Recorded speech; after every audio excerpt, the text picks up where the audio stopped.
So for those of you that are on the committee, in front of you, for the ones of us that are sitting around here, there is a microphone button. So if you will punch that microphone button when you want to speak, it will come up. If not, nobody can hear you, and I suspect we all want to be heard. We've got a lot to cover today. We've got discussion on conflict of interest, the downtown route, the East Nashville route, and the Midtown route. So we got a lot to make happen. So first is the issue of the approval of the minutes. We have the June 24th meeting minutes that have been sent out. Minna has made some changes in those. Those have also been sent around to everyone. May I have a motion for the approval of the minutes?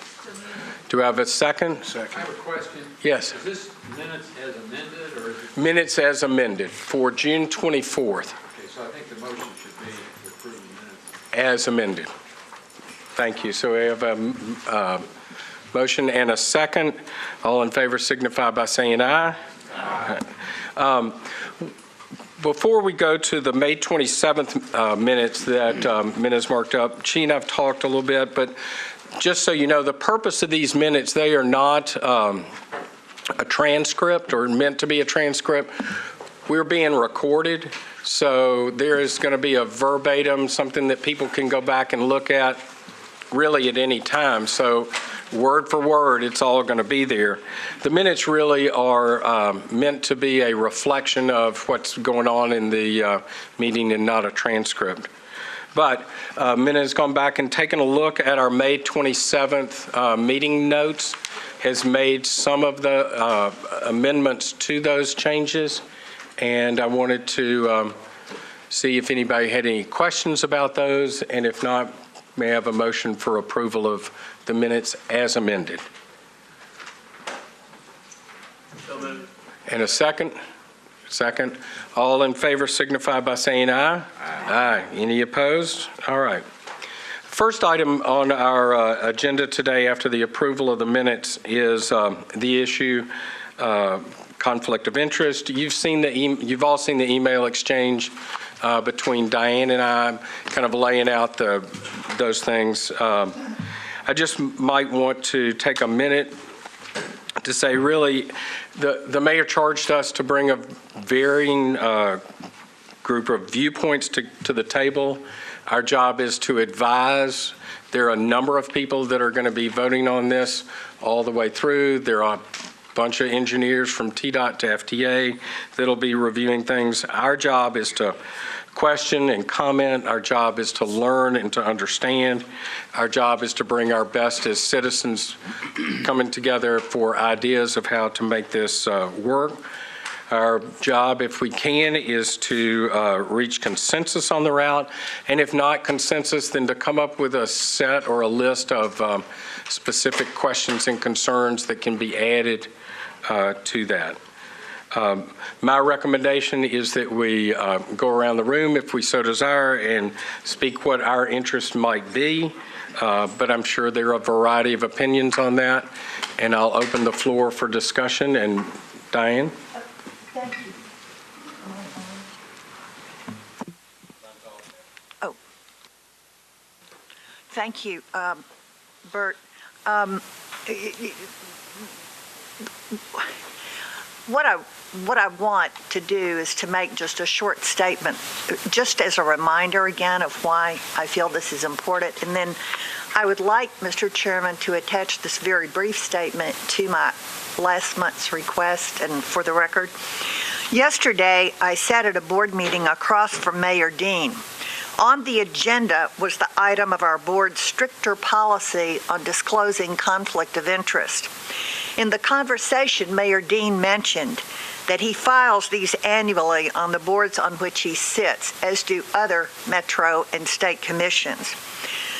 The policy that our board yesterday was considering is far more strict and punitive than my request. For example, that policy has a provision that conflicts will be disclosed and updated throughout each year, and this is a quote, when we are to decide upon an issue about which a member has an unavoidable conflict of interest, that member shall absent herself or himself without comment, not only from the vote, but from the deliberation. And as you recall, I was simply asking that we disclose those interests, and here's the reason. The right action for this committee to take is to adopt a policy and disclose the conflict of interest of our membership. You, Mr. Chairman, seem to agree with that point until recently, based upon your statement at the last meeting. Your argument that these members are not experts but do have a heightened interest and therefore enhanced discussion and advice about the project does not seem to me to be the point. This is not about those of us who sit here or what we may say to elected officials. This is about a publicly financed project. It is the public who will have their routes devastated during construction and after, and the public who may lose service in certain areas so that the MTA can pay the operational and maintenance cost. The public has a right to know what the self-interest of this membership are, since they form the basis of any opinion or vote that we may take. Conflict of interest is a subject taken seriously when citizens are dealing with public money and public matters. There seems to be no basis for protecting the AMP from the public's knowledge. Thank you very much for allowing this point of order to be made, and I will file this with the record for this meeting. Thank you. Are there other folks who would like to make a comment on this particular issue? Yes. Well, I would just observe that we are not a board, and as far as I understand, we have no decision-making authority or ability to spend public funds or to decide how they're going to be allocated. We are merely advising those who are making those decisions. And as I understand it, the process and how we were selected, it was our elected representatives along the route who chose who they felt it appropriate to represent their area on this committee to make sure that there was a well-rounded body to offer comments and advice and ask important questions. And I think that process was well known, and we're all aware of it. Our biographies are already on file as a public document, and that was brought up, I believe, in the letter as a point as where conflicts of interest would be self-evident. If you look at the biographies, well, I would almost then consider the biographies to be a conflict of interest statement if that were actually true. But my main point is, we're not a board. We don't have any authority that a board or other government commission would have, so I don't think it's an appropriate comparison.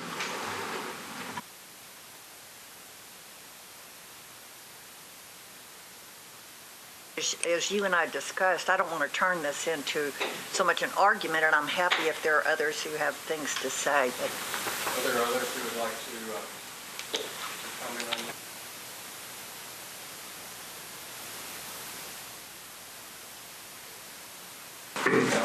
that? I also agree with Cliff. We are a committee, we're not a board, and I think everybody's interest is disclosed. I also think that making this, we've been dealing with this now for 3 or 4 months, is creating the appearance of a problem where none exists. And I think it can be construed as a way to damage the credibility of this group, to which I also object.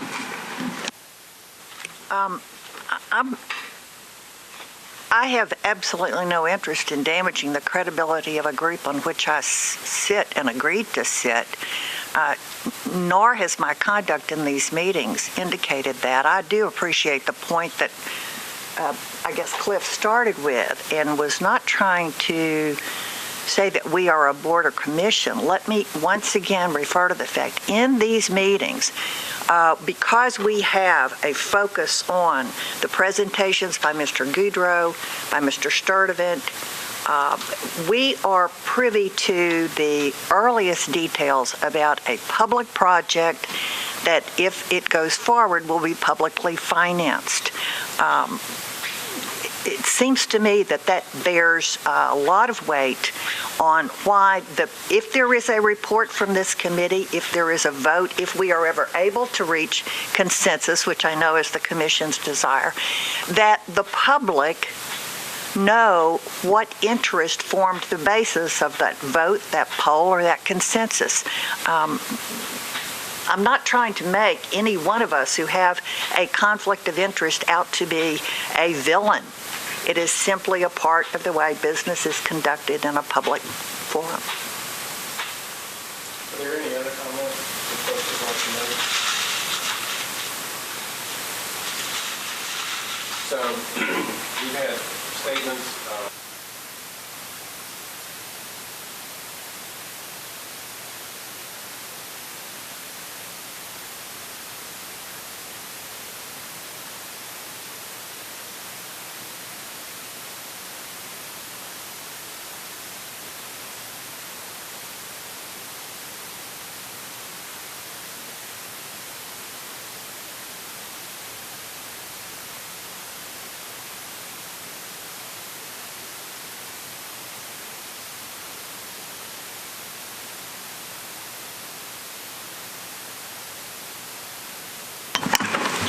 Oh, thank you.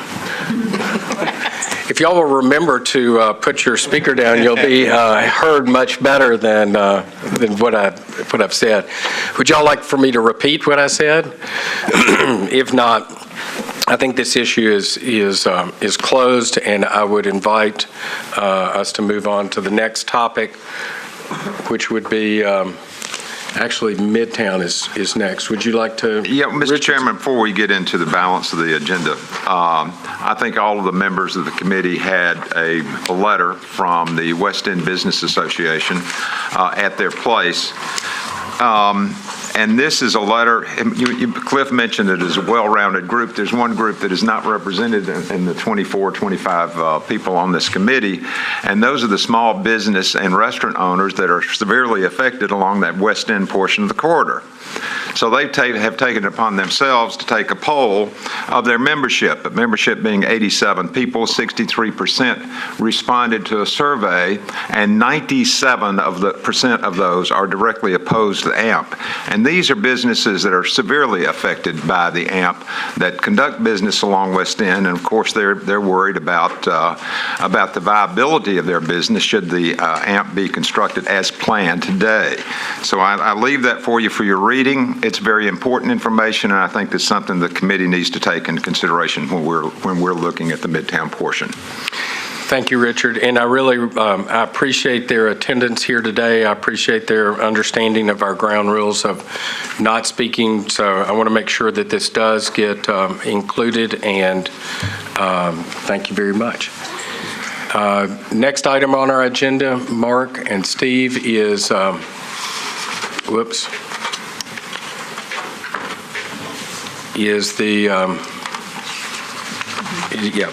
is the downtown route review.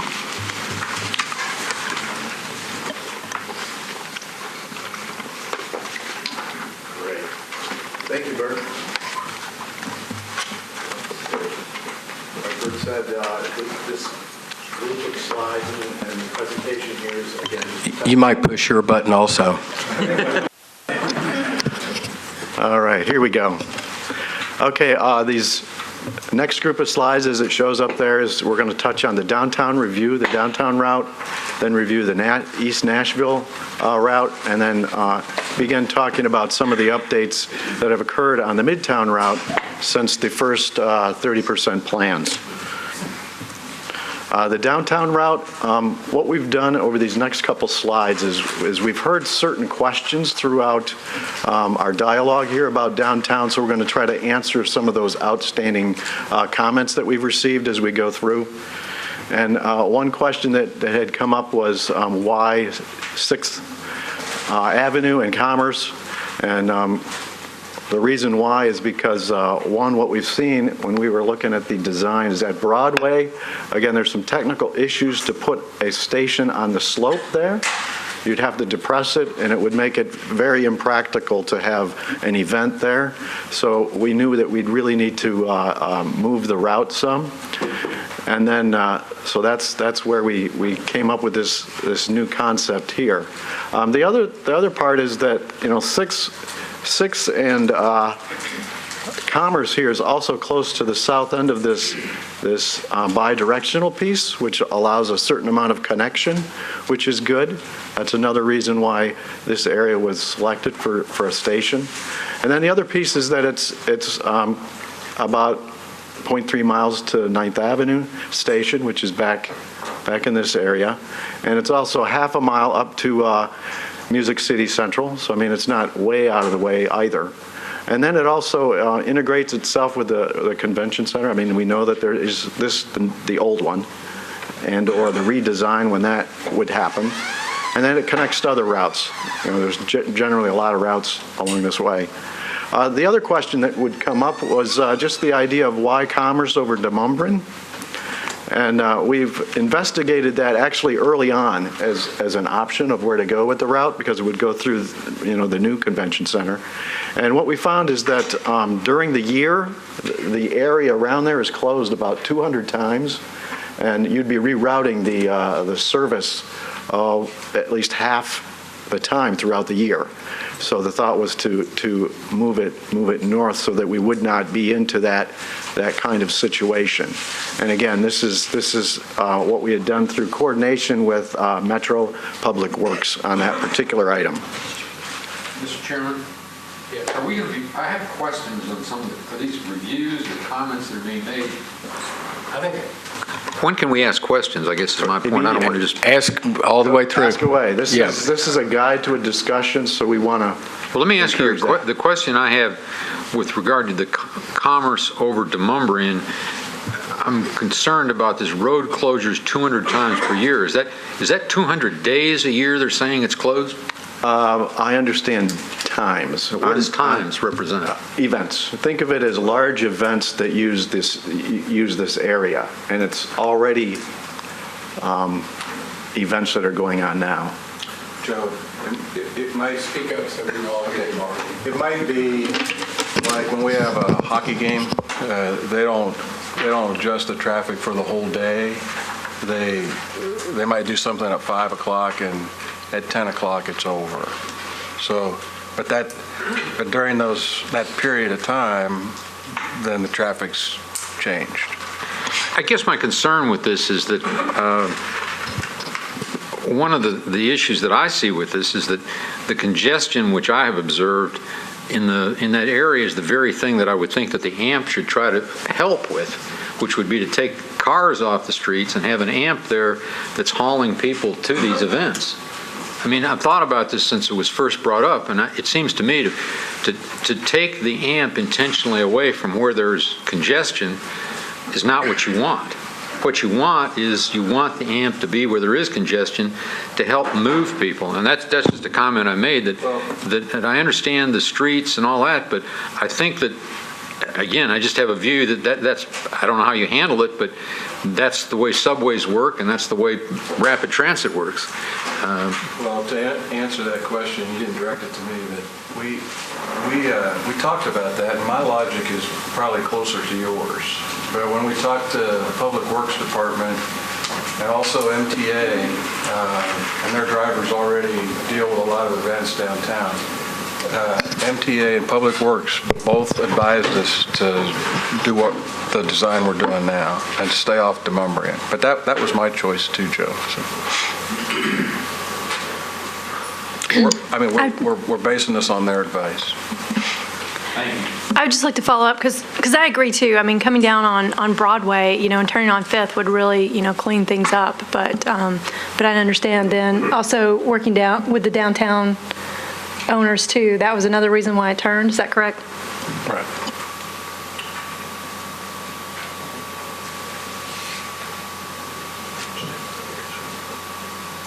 We might address the Broadway and 5th was a different reason.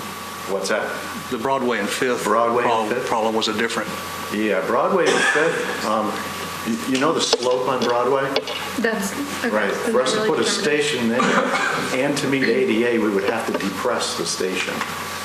And to have a depressed section in front of the stadium, or in front of the auditorium there would be, it really wouldn't be practical to do that. You'd create this conflict with pedestrians that would be moving back and forth, especially on a large event. So we felt that that wouldn't really work. And so that's why we were looking at moving the route.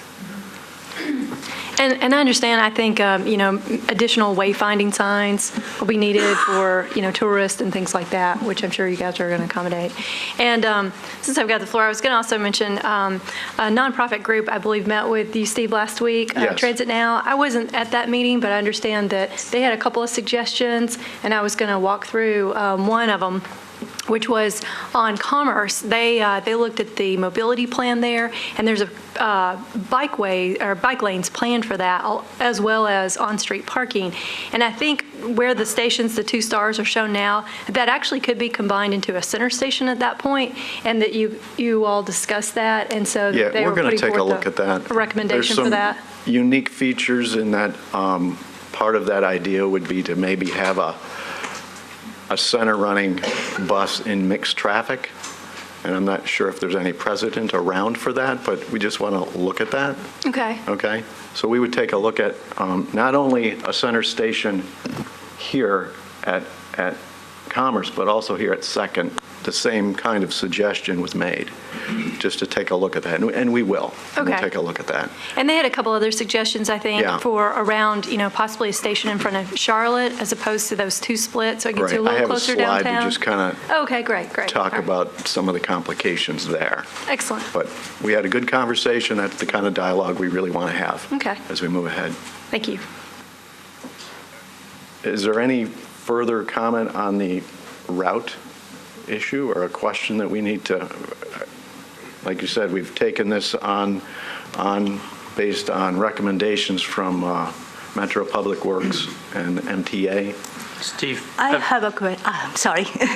Go ahead. All right, I just had a question. Is this the exact placement of the station on Broadway at 9th? I believe so, yes. So is there a reason it couldn't be moved slightly to the west? And the reason well, is it this location? Yes, it is. So because it eliminates left turns onto 9th Right. as you go west, and then as you go north on 9th Avenue South, it eliminates left turns onto Broadway.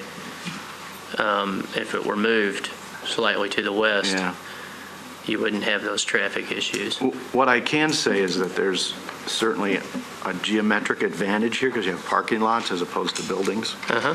I mean, we could take a look at moving it, but what's going to drive that is, any of the buildings probably in this area and across the street. This is probably a good spot for some widening for that center station.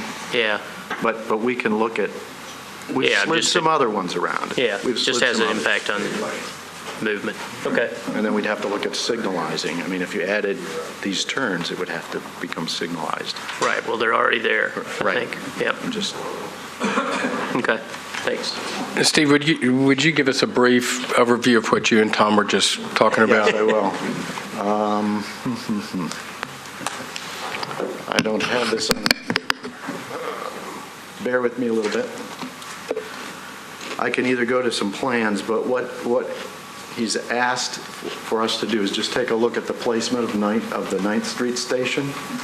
I don't have a picture up there, but it's right in front of 9th Street. He'd like us to look at moving it one way or the other so that it would allow a left turn on 9th.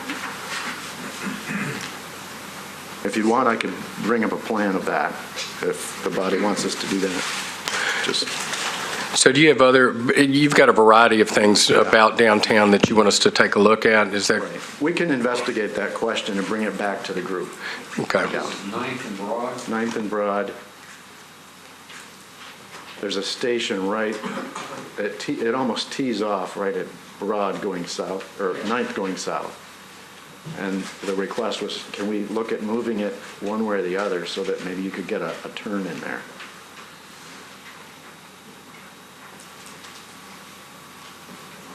My question is, where would you move it to? Well, I know, that's right. Geometrically, you've got buildings and there's parking. You could move it to the curbside like it should be, and it wouldn't be in anybody's way.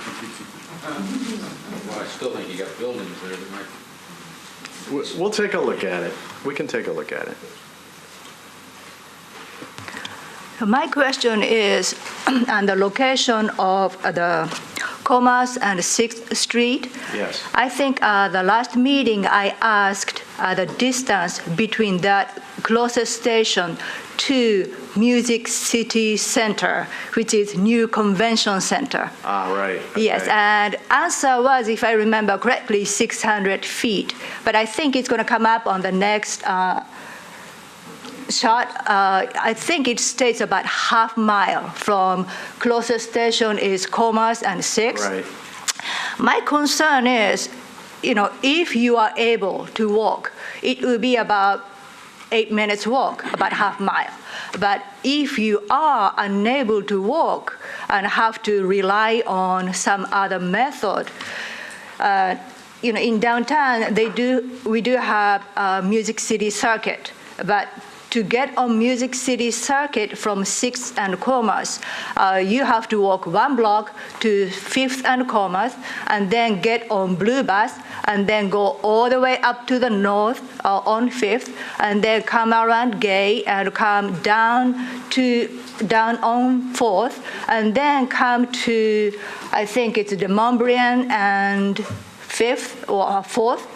So that means get off 4th and then have to walk another mile and block. Another block. So that would be a bit concern, because one of the ridership is the people who attend convention. And so it's kind of something to think about. I just kind of raise question on that location as well. Just the full walking through there. Yes. Yeah. So, people who can walk is a good walk. It's not too much. Right. But people who physically cannot walk will be a bit challenging. Okay. And also another station location, or rather route, is Gay Street route. Because as I remember correctly, you said you chose Gay Street route because of it's wider and easy to turn. And Yes. because bus is 60 foot. The last time we rode bus, I think if I remember correctly, it was 40 foot. So that would be a little shorter than. Well, the buses that are proposed for the AMP themselves, it's an articulated bus, which is much longer and much larger. Right. And this slide kind of touches on that exact question. If we look at it, why move to Gay and not Charlotte?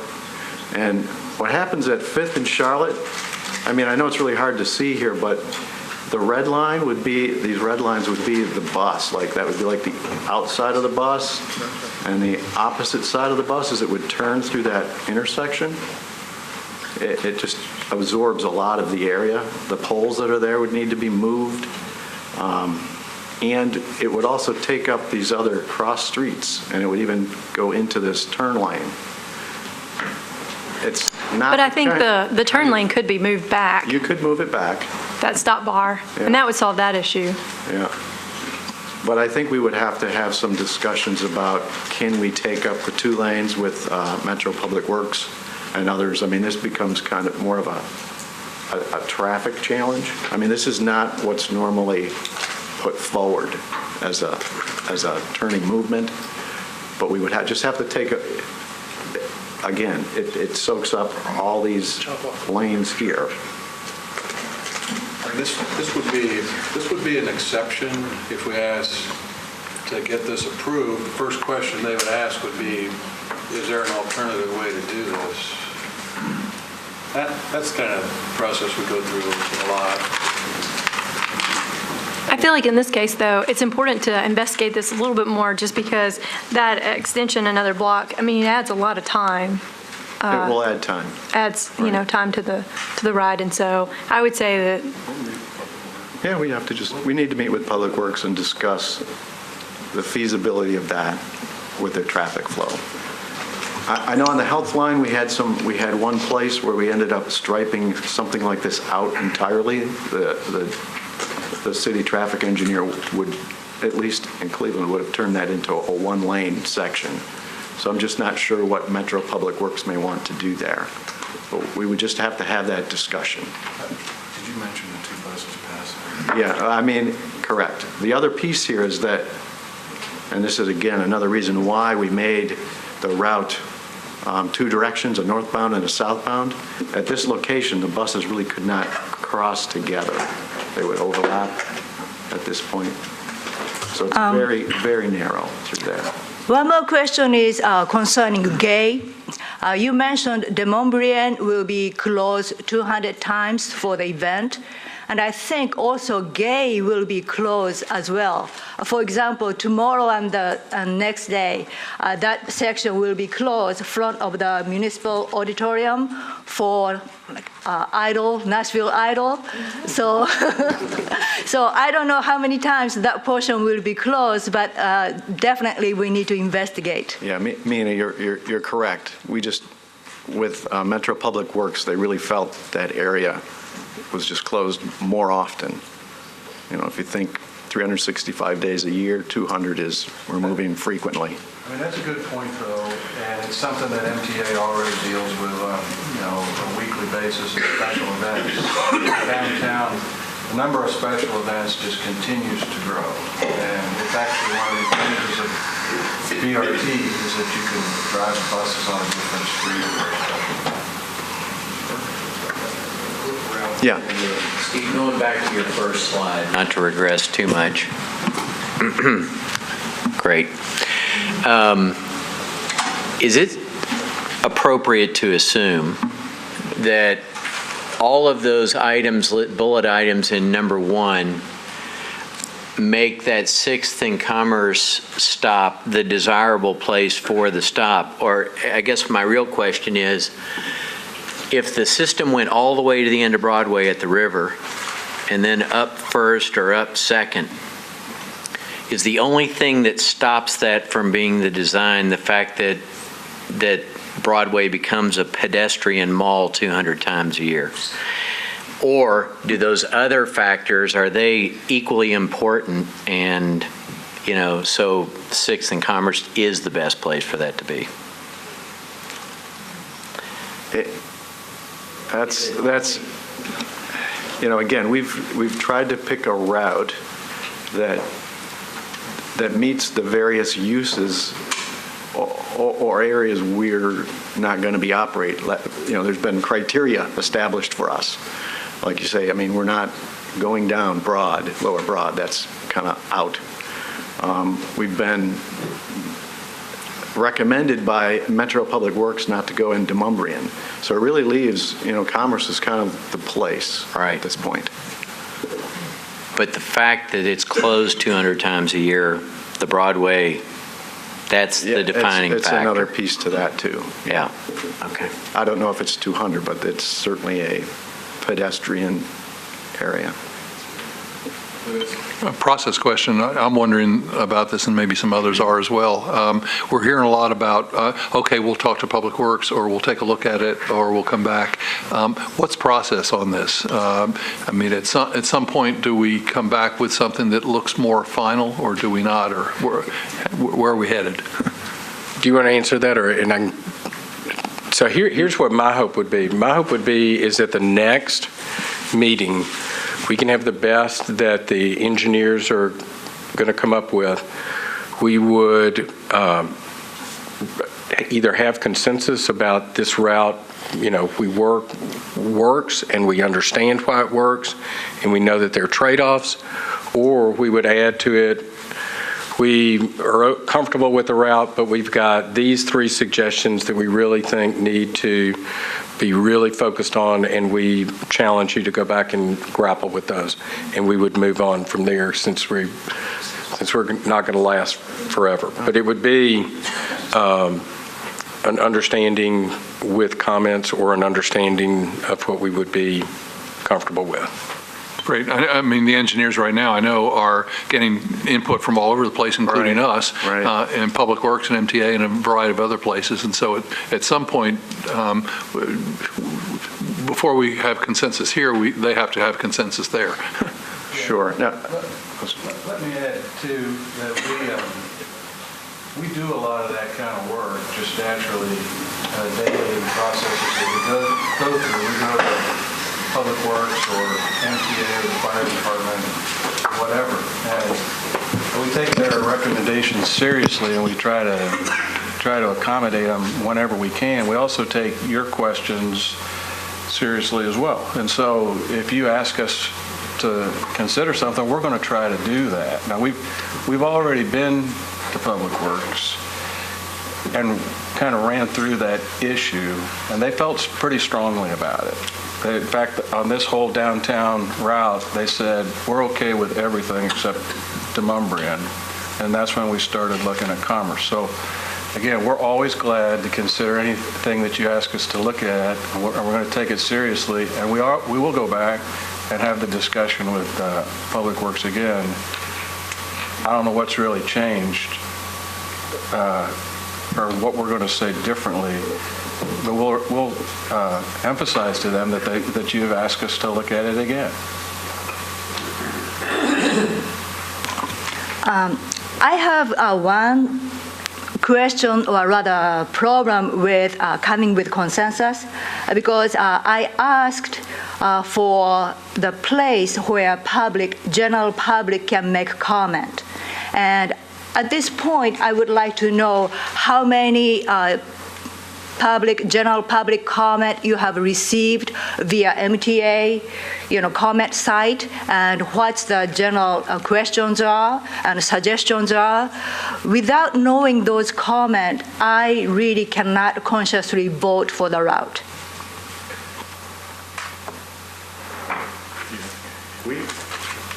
We track all our comments that are coming in. I know during the May meetings, I think we had about 150 attendees, about 64 written comments, and we've tracked all of those. So at this point, I'm not sure if we're getting a lot of public comments right now, but certainly have to. Do you want me to address that since they come to me? That's fine. I'm Holly McCall. I'm the communications person for the project, and all the comments to me. We actually only had 7 comments and questions that came out of the May meetings, and I get maybe 1 a week. We got a link on our website, directly on our website, and there's also another email link that comes directly to me. I get about 1 question a week now, and I've never gotten more than about 4 or 5 a week. And the questions usually, I get, what does AMP stand for? That's honestly the most frequent question I get. What does AMP stand for? I've gotten questions about bike lanes. I've gotten that one a couple of times, and I've gotten questions about left turns. And that's those are the general questions I get. If we could, Mark, Bob, if y'all can get to us what those are, what the comments are, so that we can have an understanding to be able to address her question, so that we can get there. What I'd rather do, I've told everybody they can't speak from the floor, that everybody, if I can just have y'all deliver to us what those are, that would be great. And I've got a record of all of those. A question Diane. about process also. We're talking about public comment, but there is an identifiable public comment period, and we are not currently in that period, correct? Thank you. You want to go back to the process first? No, I mean, do y'all have an understanding of kind of what we're trying to do? And then I think if you just want to keep working us through the downtown route. Another question that's come up is, how does this route fit in with the circulators? And so, of course, we've just overlaid everything on the circulator map.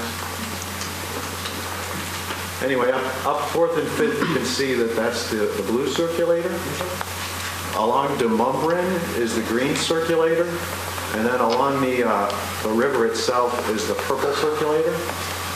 And then the red circles, the dotted red lines around those stations, those are like a quarter mile or a 5-minute walk from the station, just to kind of put yourself in reference of where that might be. So from those stations, you can really kind of get to many, many places within a quarter mile. And as Mina suggested, it almost takes a half a mile to walk further south. Yes. Not so much really a question as a comment. Of course, MTA regularly reviews these routes along with all their other routes, and I know that just recently they've been looking at their routes up in the Bicentennial Mall area to take into account the new ballpark there and everything. So I think this would be a great opportunity as we get closer to the AMP to sit down with MTA and look at these routes and see how they can address issues like being brought up where you have to go this far to come back around to where you really want to go. Maybe just making some tweaks to the circulator route to better serve the AMP audience also. I agree with you. I mean, like any transit system doesn't stop everywhere. And so it's trying to find something that will get through your area that touches most of it, and then it's circulators and local buses. So when you kind of think of it that way, you really can't stop everywhere. Because that's not, it's more of a longer distance sort of route. Well, related to what Mr. Lippard was saying, I think at this point it seems that the Music City Center, which I think will be a primary destination for people using the route, is too far, as Ms. Johnson said, for some people to walk comfortably, particularly older folks. And I really think that there ought to be some solution to that. If that's a separate circulator, I mean, I understand the restrictions of going there, but I do think that's a significant weakness at this point. Yeah, I just want to emphasize the same thing. These circulators are what they are right now. They could change tomorrow, and they could certainly change when AMP is built. So I don't think we ought to consider any of these purple or any of these circulators set in stone. And so that could solve your problem in terms of how to get back and forth to the AMP. And Bert, I'd like to, can we say that Steve Land is here as well? I'm going completely out of order here, and ask Steve Bland to raise his hand out there. And Steve is the new CEO of MTA and RTA. Doesn't start for a month, but he wanted to be here today just to see what we're all about. So thanks for being here before you even start your job. Okay. Well, first of all, welcome to Nashville, Steve. We're glad to have you, and sorry that you jumped into the middle of something that is non-controversial.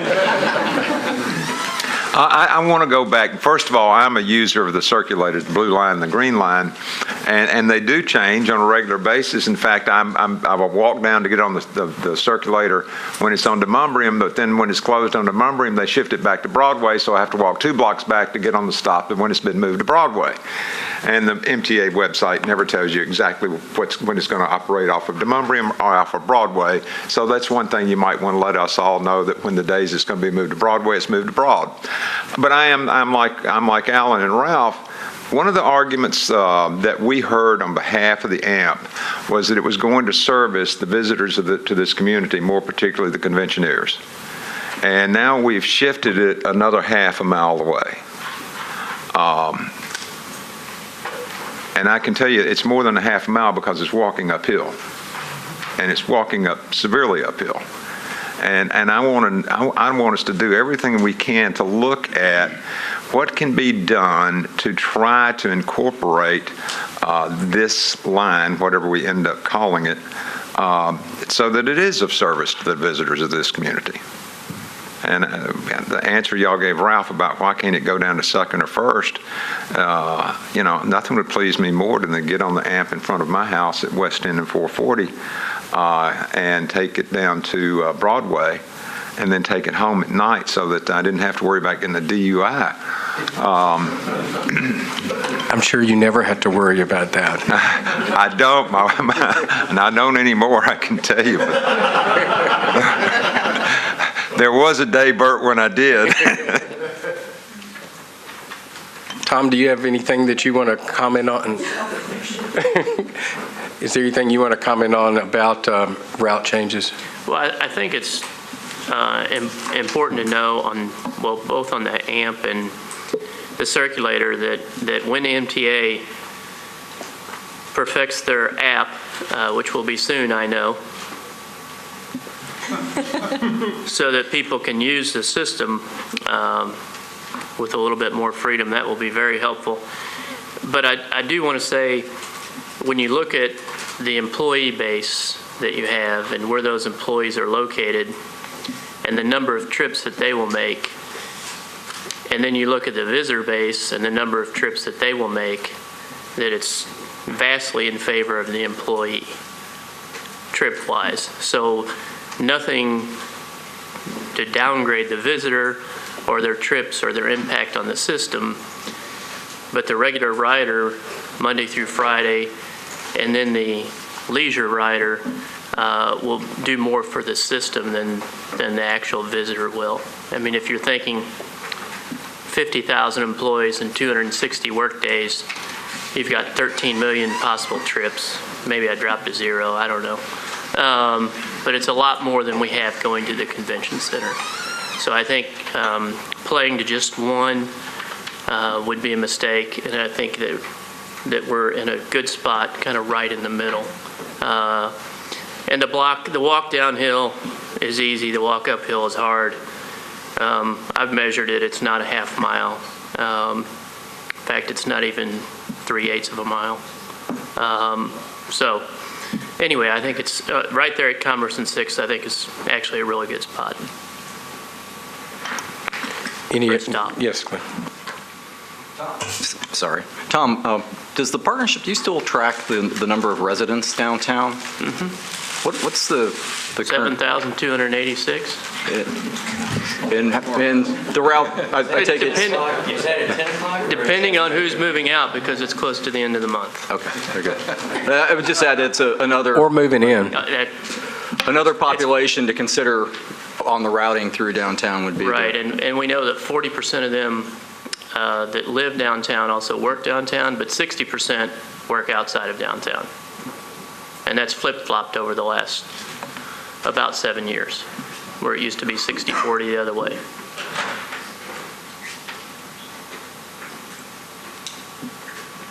Okay. The other question that comes up is possibly putting a station midway on 4th and 5th. So we've taken a look at where those kinds of locations would be, and clearly there's only a couple of places that are flat enough to meet ADA, and those are right around Union, and these are just a couple pictures of where those are. And as you can see, one, the sidewalks are a little narrow, are kind of narrow in these places, and there's really some limited space for equipment. Currently today, the circulators really kind of touch in these areas. So, you know, again, if you look at 4th here at Union, looking southbound on the right, there's a place in here that could work. At 5th and the garage in Walgreens, there's probably a place in there that would work, just that it's narrow. And it would be hard to fit some equipment there. So we're recommending to, at this stage, just, you know, continue as the plan, and as maybe ridership grows, you know, there's a possibility to maybe add something in the future. But at this point, you know, we're really seeing the circulators able to provide some of that service right now. Questions? I think that makes sense, and that, you know, you're already mixed in traffic in those locations, and particularly, like you said, you're going to look at 5th and Charlotte, and if that's able to work out, perhaps then the station is on Charlotte then. And what I like about that, and I know we don't have a plan in front of us, but bear with me, you know, so coming in on Charlotte, you could have that BRT light that would also tie in. So I think that, you know, kind of works with the overall system too. So just having, you know, the station, you would have one at Commerce and then one, you know, near the MCC, I think makes sense. Let me add too that when you, in the downtown, when you have the sidewalk, and the sidewalk abuts the building, and most of the sidewalks downtown aren't that wide. So if we were to have a station on one of those sidewalks, basically the sidewalk has to go through the station. You'd have to walk through it if you were just a pedestrian. There's just not a lot of room. And that's not to say that we can't do a station like that, but it would be very difficult to do. And if you have any grade, associated with that, it gets even more complicated. So those are tough. Steve, any other comments on the downtown route? Nope. One question. It's just a traffic congestion measure in downtown. I think last time when we took a bus tour, try to get out of downtown took much longer than actual AMP route itself. So I'm imagining when we operate AMP, and the traffic congestion may not reduce dramatically compared to the day we took bus tour. So is there any measure to, battle those traffic congestion in downtown? Because one of the advantage of the AMP supposed to be reliability on time and speed, and I didn't see that on the bus tour. Well, a couple items. One, the bus tour did kind of get off route, so that added some time. So, but you're right, the downtown will probably be, if you're going to measure it time per block, it will probably be the slowest part of the route, because it is downtown. There's a lot of traffic, more lights, that kind of thing. So, other questions? Another question from last time was potential riders, and I know we've heard a couple of comments about that. As you can see, we have like 170,000 employees along the route itself. Again, this is information from the alternatives analysis. About 25,000 residents, 11 million visitors, 27,000 students, 5,800 hotel rooms, 3,400 plus hospital beds, 409 acres of parks and green space, and 21,000 parking spaces. So there's a lot of opportunity for riders along the corridor itself, and a wide range of folks that could use it. Okay. Yes, sir. Where did you get that information again? I believe it was out of the alternatives analysis. Which was done by? The previous firm. What was the previous firm? We had Parsons Brinkerhoff and URS. And Parsons and Brinkerhoff, is that public? Yes, it is. Is that document public? Yes. The alternatives analysis, I believe, is on our website. Actually, what's on that website is the executive summary. The general counsel of the MTA has said there is no certified copy of an alternatives analysis. What's on the website is what we have. That's the document. Steve, I was the one that asked the question last time on the potential ridership, and just glancing at these numbers and doing quick math, on the 5,800 hotel rooms, specific because my businesses work hand in hand primarily with the hospitality industry, where are those hotels in proximity to the proposed route? Because doing the quick math, there's really not 5,800. I think it's like a quarter mile. They took a swath, like a quarter mile of the corridor kind of thing. Yeah, I don't think there's 5,800 hotel rooms unless you went out to Bellevue off of this route. I mean, that's a big number. It's a number that was reported. We might need to look at, because, it's being proposed that these are the riders. My argument would be that the vast majority of those hotels are already in the downtown corridor. Is it realistic to assume that they're going to walk out the front of their hotel and get on a bus? They're already there. Where are they going to ride the bus to? They're not going to go to East Nashville or to St. Thomas Hospital. And I'm not restaurants in West End or around. Well, potentially they just don't. East Nashville's market segment isn't geared towards tourists and visitors. It's for the neighborhood and the locals of Nashville. I'm not saying that no one would, but that's just a big number to assume that they would ride. And kind of touching on what Tom said earlier on the 11 million visitors that are in town, we are somewhat ignoring the convention center, the new one, with this. Honestly, I think it's probably the right thing to do because the route, again, doesn't really get them anywhere. would be different if it went to the airport or went to Opryland or went to a, right into the Omni or something, which would kind of be pointless because they can just walk across the street. If you get where I'm going at with this. I'm not picking on the numbers. I'm not saying they're yours, but, I think really looking at the riders for this route, as I brought up the last time, I think is really important, and we need to have correct numbers, that are certified by somebody to say that that is the pool of people with which could ride. Right. We talked about this internally. We're going to touch on ridership as its own discussion as opposed to attaching it to downtown. So we're going to talk about that as its own piece.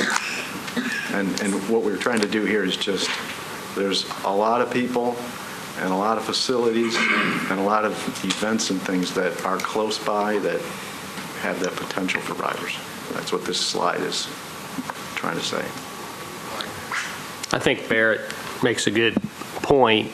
What's kind of missing is that we tend to forget that the AMP is the first stage, the spine of a 20-year regional transportation program.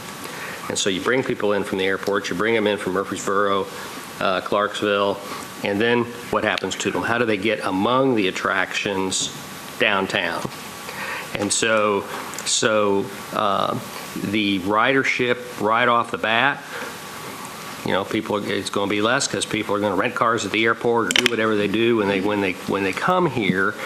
But we got to start somewhere, and getting a rapid way along the most congested corridor in the community is kind of what I think the plan was for the AMP. If you don't build the AMP and you start bringing people in here from Murfreesboro, Clarksville, the airport, and there's no way to get around downtown, that's a problem.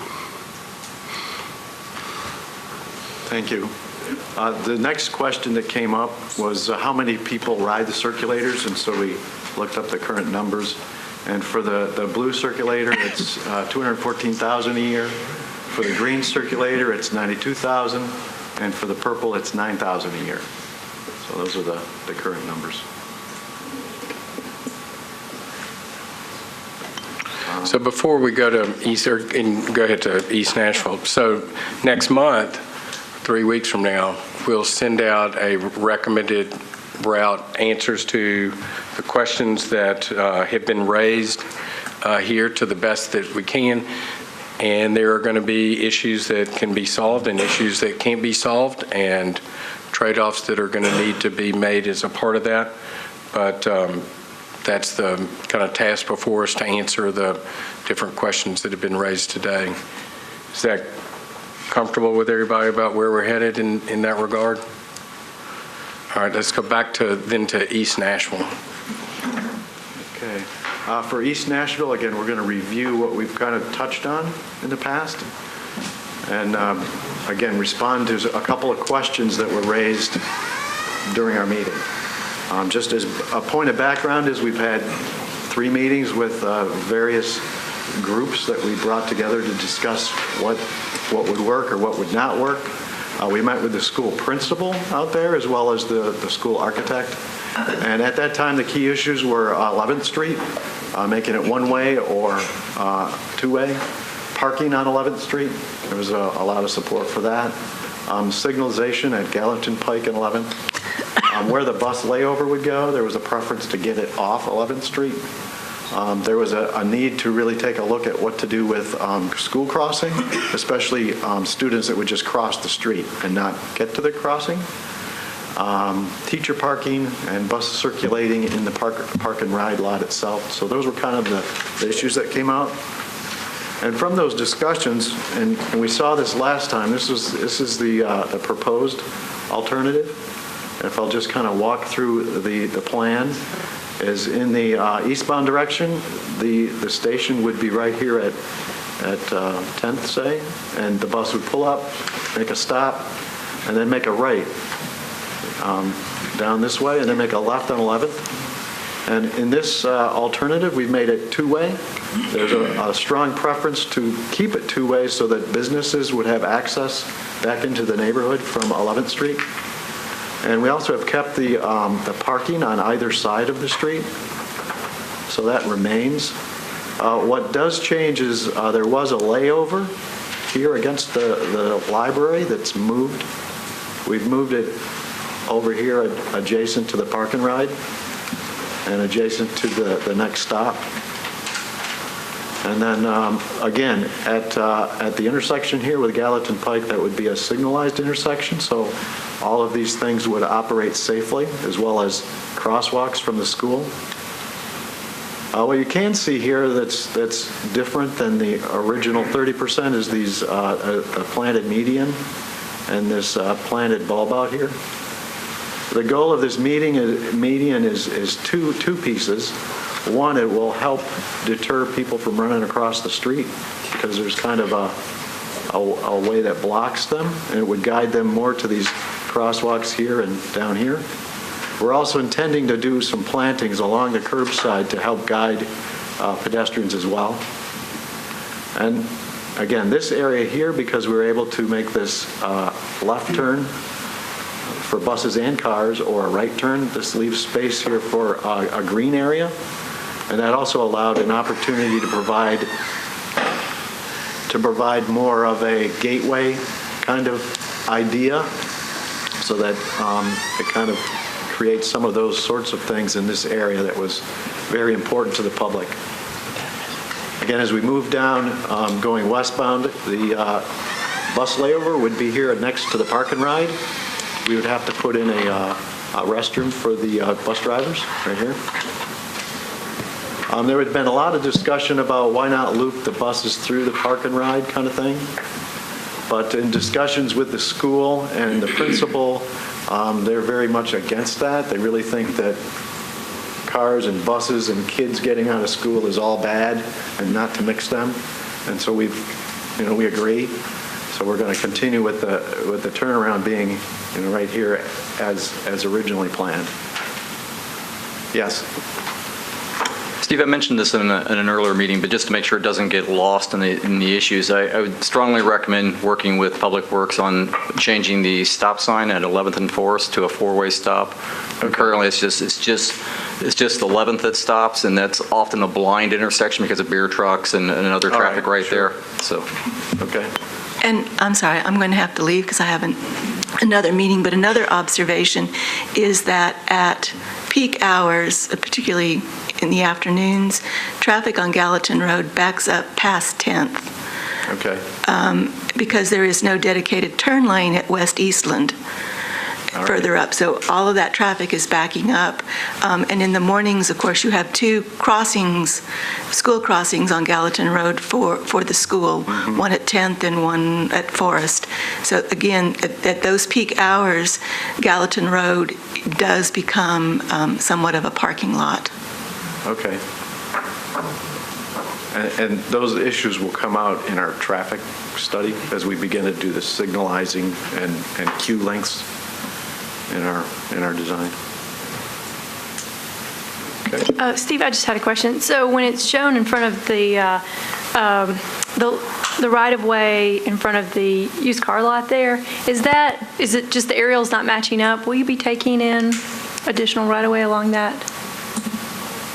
I think this piece is by the city. Is that correct? No, across the street, yeah. Is it just the aerial's not right here? Lining up? Yeah. We may end up having to take some right-of-way to widen that a little bit. Okay, I was curious about that. And then on the north side there, where we've got the bus pull-off, and then it looks like enough strip for, we have a 6 or 8 foot wide sidewalk, preferably 8. Yes. And then screening for those vehicles. We haven't got into that much detail, but there's a potential. Again, it depends on how many spots we want to have total, but there's a potential to discuss screening. Okay. But one part of that is the school wants to have direct line of sight to the station. Yeah, just okay. the low shrubs just to, screen the car. I understand what you're saying. Wheels. We've not gotten into a landscape plan for that yet. Yeah, okay. And then another detail, I think I'd mentioned this before, but, bike racks in a place for a B-cycle. Absolutely. While it may not be part of this, well, I'm sure the bike rack, but maybe not the B, or I should ask that, is the B-cycle, can that be accommodated in this budget, or can you say yet? Probably not in our budget, but there could be dialogue to leave a space somewhere. Yeah, because I could see, someone downtown, taking the station, or taking it, riding out to the station, taking B-cycle then to connect to Holland, that area around Cleveland, and having another station there, and then going back, so that would extend then the distance of this, or other destinations Yeah, for I the think 5 for the points. project, we could allow space or plan for space for something like that. I don't think we can put it in our budget. Okay. But we could think through that as this, further develops with the landscape piece of it. Great, thank you. Okay. Other? Eve, I have a question about this turn, that big U-turn out of 11th. That looks pretty congested there. How wide can those lanes be? What's that? How wide can each of those lanes be to accommodate the buses on that turn? They will be wide enough for the bus. Well, I saw a 10-foot lane at Gay. Right. That leaves 7 inches on either side of the bus, not counting the mirrors. That seems to me to be a little tight. Yeah. I mean, again, even on Gay, it may get into the other lane a little bit, but it's still a much smoother curve. If you look at that intersection, it's a much larger turning radius there, so it can fit in. And buses can go in a 10-foot lane. In the downtown, we've got a lot of 10 and 9-foot lanes existing now. Why did I think that we were going for an 11-foot recommendation? Didn't MTA say? Let me just touch on that. The DOT, TDOT would prefer 11-foot lanes. And what happens is in restricted areas where there's like a lot of right-of-way or buildings in the way, we can go down to something smaller. And the minimum would be 10. So we can go down to 10. I would just like to add too, in other But cities like not- Chicago, they're looking at 9. I mean, you can go lower. TDOT allows 10 as a minimum. Well, my point. Oh, no, yeah.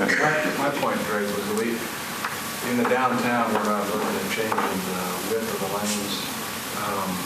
We've already got, a lot of trucks and buses downtown now. I'm not saying it's ideal, but we're just going with what's already existing. And it's the best you can do. Our goal in Yeah. the downtown is to just not change the striping or lane widths or move curbs around at all. Okay, it's just a concern of mine. Thank you. Yeah, okay. All right, other things we heard on East Nashville was between 5th and 7th is the a new development that's going in. What we did there was we narrowed the lanes. We shifted the station about 50 feet, and we're maintaining a church sidewalk and space for the development. I'll show you a picture of it, but I'm just kind of letting you know some things that we did to the plan. Richard, that was your question you asked us. Yeah. And then the next one is at 9th and McFerrin, of course, is the Amplify. And in that particular area, again, we narrowed the lanes. Again, it's a restricted area, so we went to minimum lanes. We also shifted the eastbound transition to mixed flow so that, I'll explain it later, so that we could go into mixed flow sooner, which means we drop a dedicated lane that saved us space again. And then at 9th Street and McFerrin, we kept a left turn in the eastbound direction. We felt that we really needed to try to keep that for people that use that building. So the next couple slides are more of a blow-up of that. So this is, at 6th Street. And originally, the station was about in this area. And what happened was, as you can see, as these lanes taper, there's a sidewalk for a church over here that steps in a sidewalk that, we really don't want to impact that, so we had to shift the station about 50 feet westbound so that we could miss that. The next thing, as you can see, here's the lane widths. We have 11 foot in the curb lane, 10 foot for the through lane, 11 foot for the bus lane. And these are the minimums that we're allowed to utilize. And then, of course, 8-foot sidewalks. Yes, sir. And I assume that these are dedicated bus lanes down the middle of the street? Yes. So is that the MAPCO station? MAPCO station. It's just down from that. It's just off the map? For instance, how do people that are going to work westbound, and the gas station's on the left side of the street, they can't make a left-hand turn into that station? Correct. Richard, it's just like any divided highway, any street with a median. It would be difficult to do that even now. It's not. I mean, if you're going left. It's not. I mean, It's not. you would go down and then you would come back around. No, I drive down and turn left. You wouldn't, or you would turn before that. Plus, there's a couple blocks up. I just want to point out that the businesses along where there's the divided highway, that they are not going to have left turns into their business, and There it's will going be to some be a locations. restrictive trade. There'll be some locations that people have to take a different route. You're absolutely correct. Steve? Yes. I may have missed a little bit of the details of the design, but here on the right edge of this image, for example, where there are dedicated lanes in the center, my understanding, for example, is there were early concerns stated about emergency vehicles. And the response was, well, the emergency vehicles can drive in the dedicated lanes as long as there's not a bus parked there. You know, for most of the time, the bus is passing through and most of that lane is empty and emergency vehicle can drive in that lane. By the same token, if someone were headed westbound on this image and turning left into whatever business that is, at the right of the image where it says 8-foot sidewalk, could they not turn across those two dedicated lanes when there's not a bus there? I mean, you're not actually putting a concrete barrier like We're putting a curb there. Why? The detail shows a curb. Okay. It's trying to minimize a conflict between crossing vehicles and buses. What we're trying to do is signalize that. At each intersection? At intersections, yes. Okay. That detail could possibly alleviate a lot of the concerns that are brought up about left turns if it were a striking thing. I don't know. I may be getting way outside the lines. Right. Desired input. No, that's fine. It's a good point. It's a very good point. Point that's taken. I would add, and I think it is a good point, but my concern with it would be is it just turns into another HOV lane where if it's striped, if there's no kind of barrier whatsoever, people ignore it. Unless there's some kind of barrier or enforcement, it serves no purpose whatsoever. Well, that does seem to make excellent sense, except we've been told different things throughout the evolution of this project. At some early point, we were told that there would be actually barriers. And then we were told that the decision had been made to remove those barriers and to go to a no curve, simply a lane that would be painted or marked in some other way. So my question would be, are you going now to do a curb wherever there is a central dedicated lane? In our design, we were intending to have a curb, yes. And again, it has to do with crossing vehicles that are not signalized with buses that are given the green light to just go, go, go. And that's so everywhere creates a safety issue. The answer is yes. Everywhere there's a central dedicated lane, there will be a curb. Correct. And it would operate, as Mark indicated, just like a bi-directional place with a median. And we have left turns, and that's what we want to do. We want to have those planned where it makes the most sense to have those. And left turns, actually minimizing left turns improves the traffic flow of the road. So there is an improvement for traffic by minimizing lefts. Mark? Richard, at the last meeting you asked about a couple of projects in East Nashville. That's what Steve's showing here, about where they were in their development and if they were ahead of us, what that would mean for their site plan, how you would work that out. And what Steve was demonstrating here is how we got with those folks and with all the various metro departments and came up with a solution so they could go ahead and build their project and then we could reserve the area we need for the project so that we don't get into an awkward situation. And in one of those cases, all we did was got with MDHA and planning and changed the back set line so that they could just kind of slide the whole project back a couple feet. We achieved our goal. So that's what we'll do and there'll constantly be some project, either big or small, that's taking place on the route. And so that'll be an ongoing process while we're designing it and after it's built. I mean, that's just natural for anywhere in Nashville. The next site here is the Amplify site at McFerrin. And again, our goal, because it's a restricted right-of-way here, again, we use the minimums. However, we did keep a 12-foot bus lane here because we were able to keep a 10-foot buffer behind the sidewalk. But we went with the minimum auto lanes in this particular situation. We're able to keep the left turn lane, which we thought was very important. What we did, though, is after the bus leaves the 6th Street station, it would go into mixed flow and pull into this slot here so that we don't need a dedicated lane. And then in the next block, it would just be at 10th Street where it's ready to make that right turn and go around 5 Points.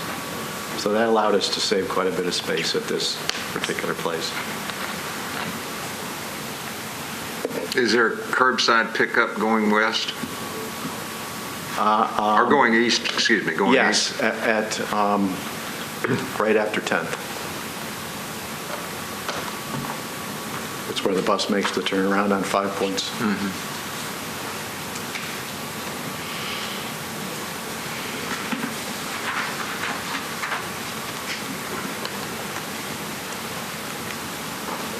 So you've just got one bus lane going west? Correct. It's got to shift. It's got to shift to the curb lane in this area because it's going to make that right at Forest and loop around. No, it's going west. In the westbound, correct. You're correct. It's got a dedicated bus lane in the westbound direction. But non-dedicated in the eastbound direction. Well, we have to shift. We have to shift the curbside. I know. Yeah. Because it's going to take a right turn. Well, I know it's not, but yeah, it's right. Okay, I got it.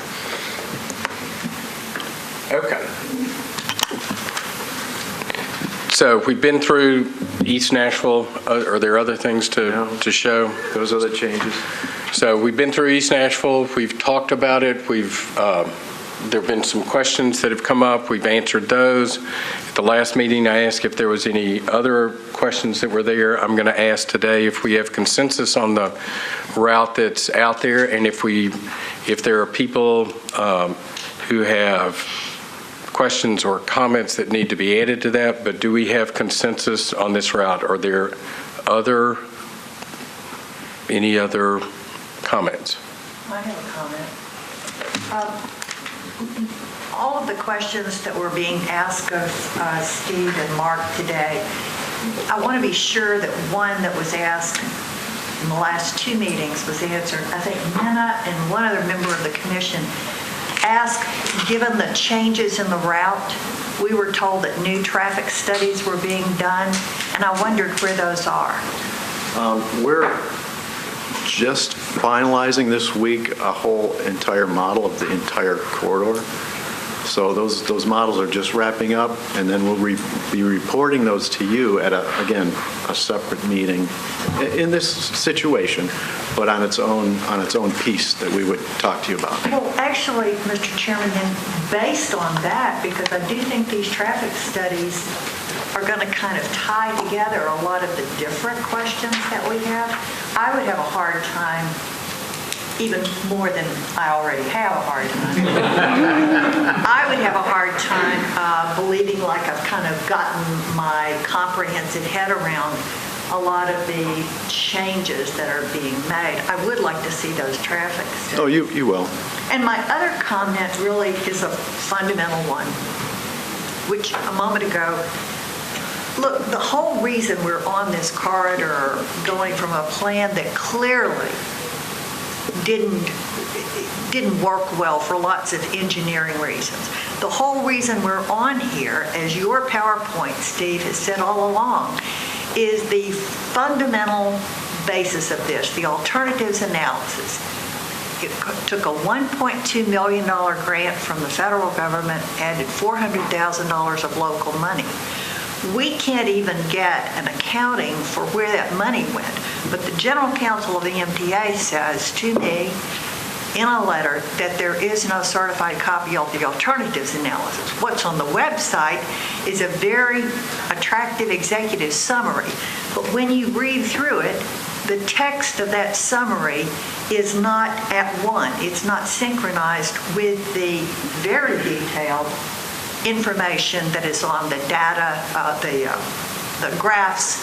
And so it seems to me that one of the problems we are having is that fundamental basis, which is the alternatives analysis, which is what you all say is what led us to pick this corridor, this route, and this mode, isn't there. And so I think we're going to be answering a lot of these little individual questions, and that's another reason I have a hard time getting consensus. Finally, and this is just a detail, a moment ago Mike asked about the spine of this as being part of a comprehensive plan that would be enlarged. And that question was actually asked by Ralph of Mr. Goudreau and Mr. Sturdivant 2 meetings ago, to which the answer was, no, there is no further plan. I mean, I think the MPO talks about a regional plan, but this particular spine, if you will, is not currently connected to them. That's all. Yeah, I had a question from 2 meetings ago that hadn't been answered in any of this, and that was why, if it's called bus rapid transit, which means, and I've been told by all of you that the shorter the time it takes an individual to get to a place, the better for the bus rapid transit system. And I've always wondered why it just didn't go straight down Main, across the river, turn into the thing. I mean, rather than taking this circuitous route of turning left and turning right onto Woodland. And then I ask, well, is the reason it's doing that is to capture the riders that are already parking at LP Field for various other reasons to get their ridership up? Or why would you take all of that time of doing that circuitous route when it could be easily done just going straight down Main and across the bridge and into the Music City Center, and without having to make all those rights and lefts and rights and left turns? So why is it going to LP Field when it could be easily just straight across the river? For ridership. I mean, that's where people come, park cars, and so the route's been... So they are using the numbers that are existing today? I'm not sure what numbers they have. That was the question I asked 2 months ago. Right. Again, we're going to talk about ridership in its own piece. Well, I'm just, again, I will express my concerns that many businesses that are located in downtown utilize that parking, and they have dedicated shuttle service. And I want to make sure that is the AMP a proposed replacement of the shuttle service? Richard, I think what the advantage of going by the parking at LP Field is the potential. Tom, are you aware, does this impact into the businesses as far as the downtown partnership and what may be done? It's not been brought before us. We think that the people that ride the shuttle like the direct service because they're going on a specific stop to a specific location.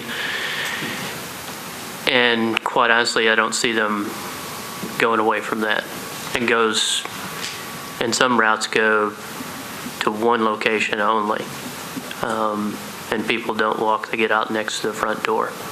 And I think that's what they're interested in. But, well, Tom, we have talked some. We're not trying to replace the shuttle. We're trying to add another option, another choice. And the LP Field parking area provides a lot of potential for a lot of different things like that. Jeff. Question I had from when we rode the bus was the present route, rather than using Woodland Street route, would seem to become completely bogged down on football days. Is that correct? I mean, people use that as a pedestrian bridge. Would you reroute the AMP on that day to Woodland Street?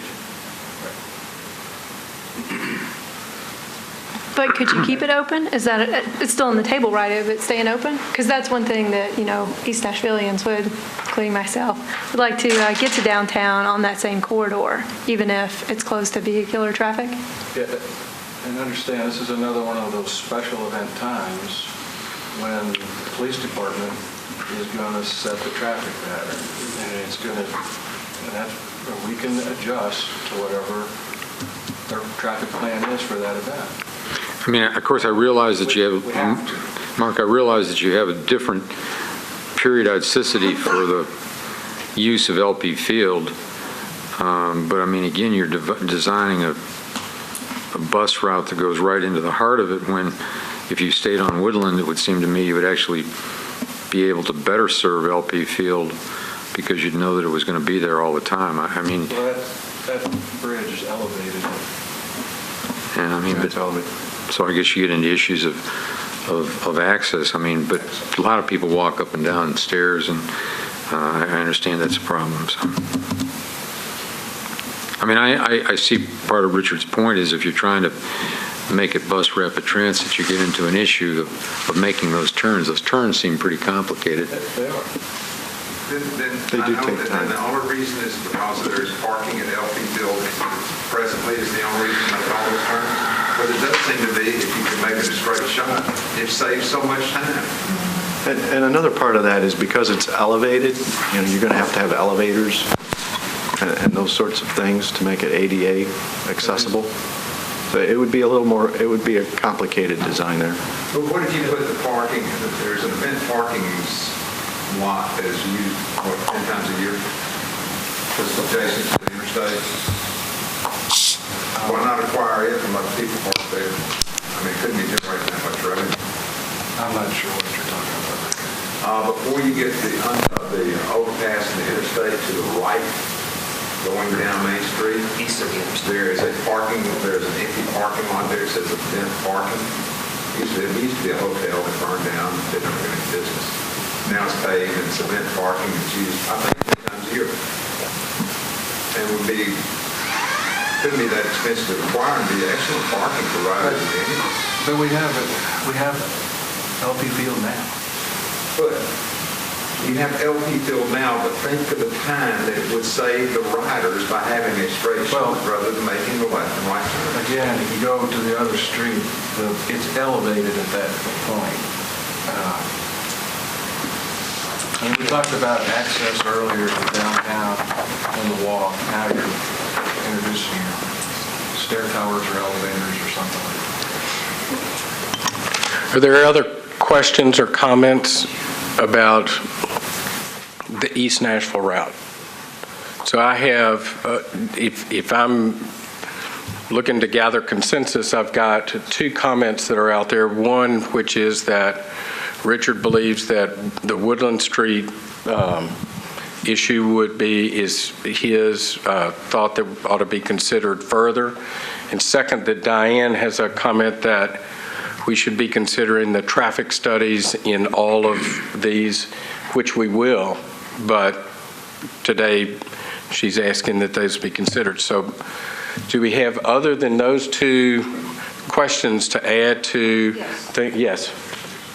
I think also we need to consider the cost of acquisition. I know it was a part of the budget, but you have to get some right-of-way to widen certain area. So those costs need to be included too before we come to consensus. What I'm trying to do, I think, Minna and Diane and Richard, is to say we have consensus but for, and put together the list of concerns that are out there that we can then have as items that need to be treated. We've sat and looked at this route 3 different times, a lot of questions, and trying to come to a specific and finite set of things that we want to add to that. And I know it seems very detail-oriented, I keep bringing this up, but the B-cycle stations too, I think, having them a location, it's proposed because it ties in and it, has, can help build ridership, certainly. So at the stations, having B-cycle located there as well as bike racks. And the one other one, or another one, and then I'll let Richard come in, is the four-way stop at 11th and Forest. Yes, sir. Yeah, one more thing about consensus. I am still opposed to center lanes, and we still have them on Main Street. We now have something that runs basically from the front of East High School all the way to 8th Avenue. I haven't sat down and looked at the number of blocks, but I'm going to guess it's somewhere between 17 and 18 blocks. And the only place that we have center lane is between basically the west side of McFerrin to 5th Avenue. Why not just do away with the center lanes altogether? Why confuse the whole matter with, 15% of the route in center lane and the rest of it curbside? And I suspect the reason is to make it go as fast as it possibly can in dedicated lanes. So, I think so are there any other thoughts? I'm pretty sure, Bert, that from the outset, and that Mr. Goudreau has actually referred to this as well, there has to be a certain distance of central dedicated lane for you to be able to get up to speed to make that a faster transit. And by this, and I'll use this phrase, and I don't mean to be derogatory to your work, Mr. Goudreau, you seem like a very likable gentleman, but this is a cut and paste plan if I ever saw one. And my problem with consensus, Bert, is we still don't even have the document that it's supposed to have said, this is the corridor and this is the best mode. So it's just different engineers, if you will, trying to find a way to make it work on a corridor. We don't know why it's there. Lewis? Let me try to help a little bit.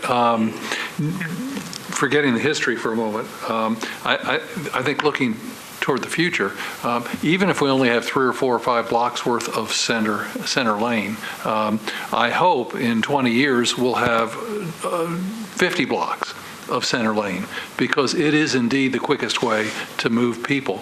And I hope it starts at 6th or 7th or 8th and goes all the way out to Gallatin at some point. And I think that's what we need to be looking forward to, if we agree with the philosophy. You don't agree with the philosophy, which is okay. That is not so. But okay. I am a great proponent of mass transportation. However, I think we've gone about it the backwards way. We need a comprehensive regional mass transit plan. It needs to be adopted by not only Nashville, but our surrounding neighbors that are in much need of a mass transit as we are. Then we have to dedicate a funding source. And once we've done that, we can embark upon a mass transit plan that is second to none in this country. The mayor, in his opening remarks, talked about Austin, Texas. Austin, Texas was just mentioned by the Secretary of Transportation as the way BRT should be done. And if we would adopt what Austin has done, I think we would catch up with them rather rapidly. But so far, we're not doing that, and we need to move forward post-haste and try to catch Austin what they're doing as far as mass transit. I would just like to add that, our executive director for the MPO was from Austin and graduated the other UT, if I will, as well. But I just wanted to mention there is the 2035 plan, and it's a regional study adopted by the MPO that looks at this. I really encourage this group to take a look at that plan. It's on the MPO's website. And it's called a vision, not a plan. Right. Okay, so, here, the discussion at the high level of whether we ought to be doing this or not is not this is not necessarily the forum for that. Our job is to advise the mayor on this particular route, and we're going at it piece by piece. I've gotten 3 or 4 different comments that we need to make sure that we consider as we approach consensus on this particular route? Cliff? Bert, I'm okay with the idea of consensus on this portion of the route, assuming that we reserve the right to revisit it when we do get the traffic information and other information and the ridership information that we're going to get at a separate piece later, because that really could flavor some of our decisions on the pieces of the route.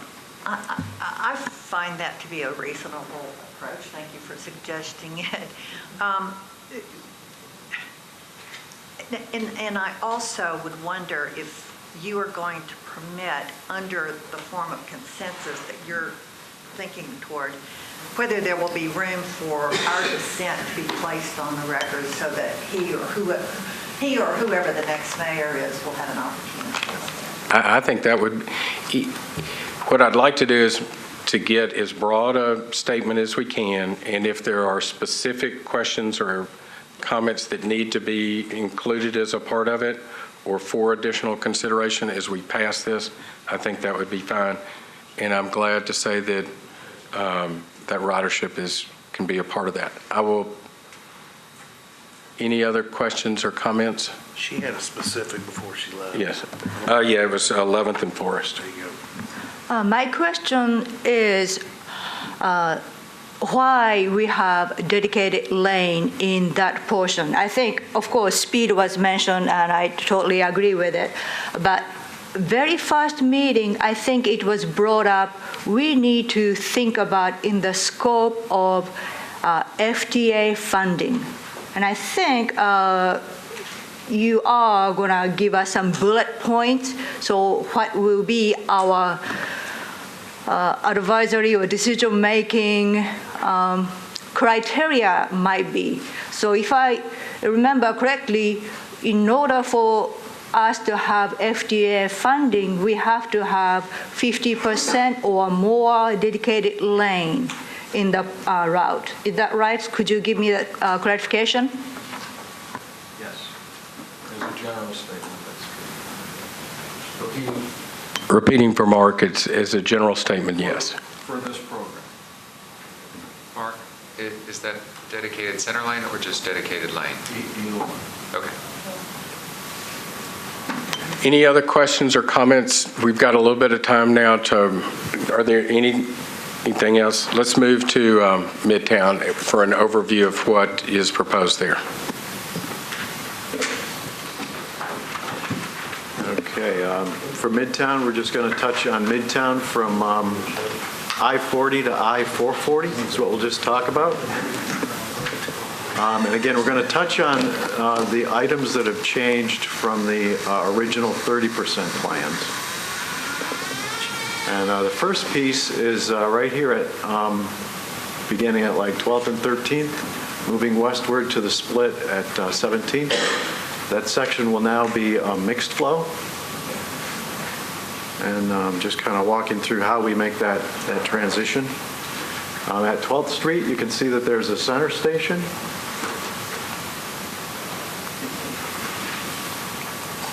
There's a center station, and the buses would pull on through up to 13th, and at that location they would get a stop so that they could cross over 13th into a free-flowing section. Can you do that one more time? Yeah, I'm just having a hard time with this. Okay, there it is. The bus heading westbound would again stop at the station at 12th. Would move up to 13th and stop at this location. It would get a green, and the rest of the traffic would have a stop so that it would move into this lane, and that would be a free flow lane. The other traffic is stopped so that the bus could get through without any conflicts with other crossing traffic. Because as you can see, this lane here of auto traffic would make a cross over to this turn lane. So again, we would signalize that so that they would have a, their own signal to get through, and then it would become free flow westbound from there.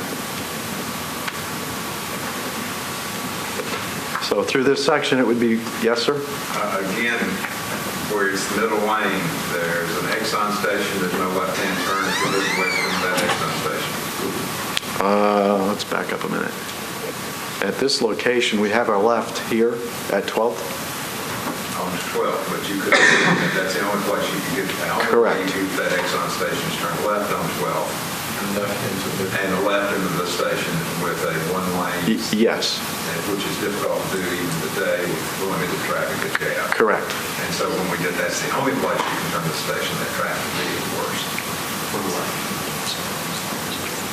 And the same is true of McDonald's. Correct. You could not cross through the street. However, on the other hand, minimizing lefts does improve free flow of traffic. There is an improvement for that. What we did do, though, on the bridge itself, if you notice, we added a dual left to move traffic through this section better. So we are adding an auto lane. Not adding, but we're adjusting the striping so that this will be like a dual left.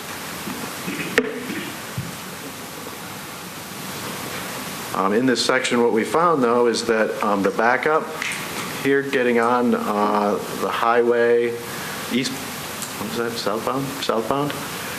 The backup is really due to the highway. We've modeled it both ways. We've modeled it with the highway present and without the highway. Without the highway, the traffic flows fine and there's really no backup. But when we put the highway in, it backs up. So the interstate is really causing the backup at this location. So there's really not a lot we can do at trying to improve this right turn here.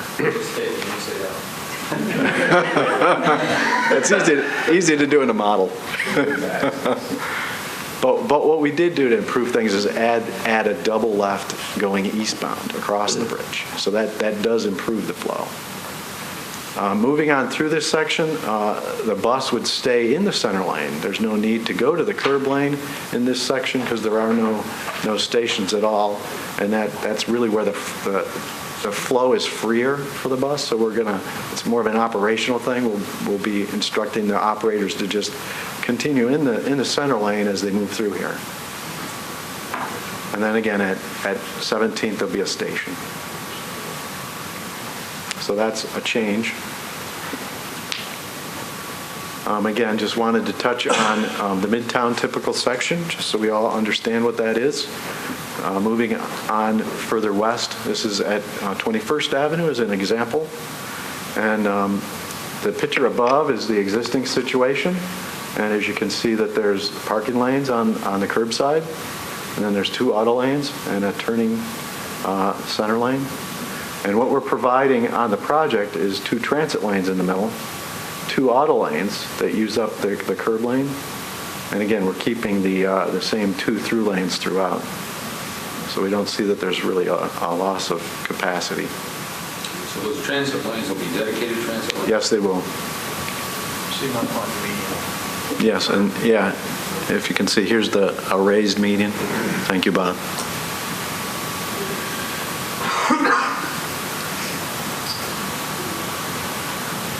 And again, it provides a safety kind of an issue, as well as, in technical terms, there's an access management improvement to through traffic by eliminating those lefts.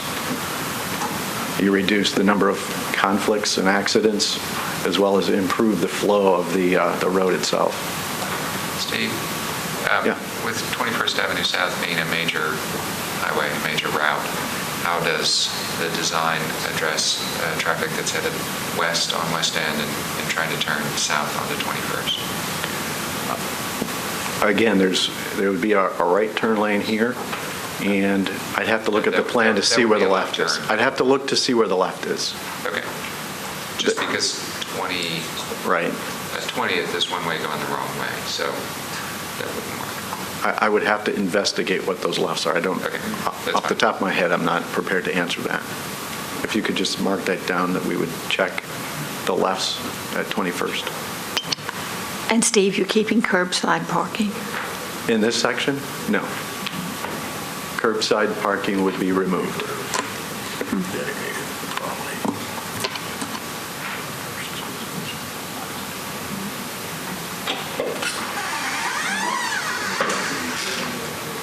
We are intending to have conversations with businesses to understand what their delivery needs are. So that's a discussion that is going to occur. Another meeting. Okay. We have to talk with businesses to understand what those are. And then work with Metro to understand what they would allow for a delivery schedule. And who has delivery on the backside. Many of these, if you look in plan view, many of the deliveries appear to be on the backside of the property. And some of the businesses have custom entry from the curb. Correct.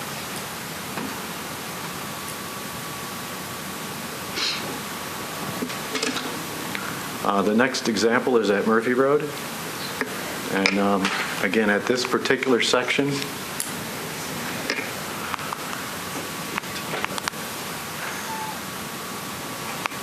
on the top is the existing situation. As you can see, there's 3 lanes on the right side, and there's 3 lanes on the left side.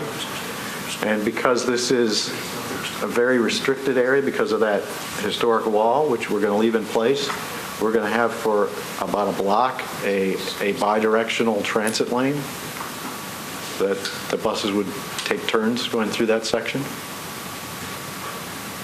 And being able to do this, we can, again, keep 3 lanes and not have a loss of capacity. We always kind of laugh when we see this slide because there's no traffic. This is like one of the most congested parts of the route. I don't know how to get this slide, but there's only one car. Richard? A question, where's the sidewalk? We're going to move the sidewalk to the left side of the wall.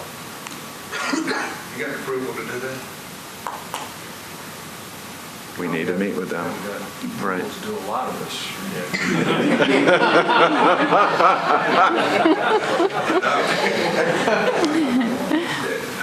I'm just going from memory. Yeah. That is not truly a public park. Correct. It's a land trust. It's a land trust that you have to deal with, and it's... My understanding is that there's been an openness for this idea, but we have to continue that dialogue.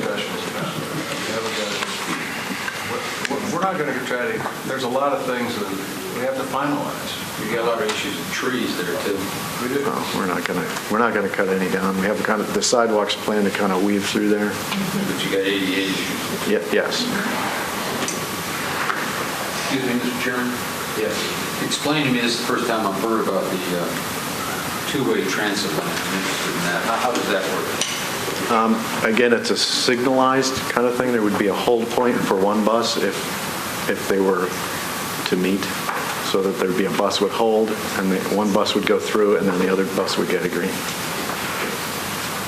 Again, we're looking at that because it's very narrow in here, and we're trying to allow the capacity for the vehicles as well. Could I ask you to go back to the one in front of 21st? Sure. I don't see a left turn, and this is an important left turn on the 21st. Somebody raised that issue because 21st goes south. I don't see a left turn on your thing here, and I know you said you're going to go back and look at it. I know we do have left turns throughout here, but I don't recall. But it seems to me that this is another case if you can have a two-way transit lane. I don't think there's any way you can give up that left turn. So at 21st. Okay, so I mean that's extremely important. Thank you. Sure.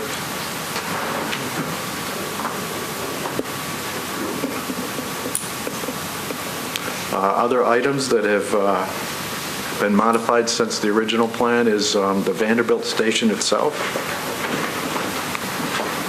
The Vanderbilt station was first originally located at their main entrance by the statue.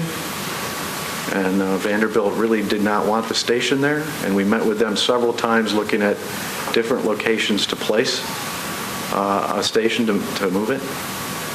So obviously we looked at 23rd on the east side, we looked at 23rd on the west side, we looked at moving it further east. Further east it's a much steeper slope if you go east, so that would not meet ADA. And on the west side of 23rd Street, this wall and fencing is historic, so we really didn't want to, we can't really impact that. And at the same time, this is a good location for pedestrians walking through, north and south. And so we settled on this area here on the east side of 23rd Street.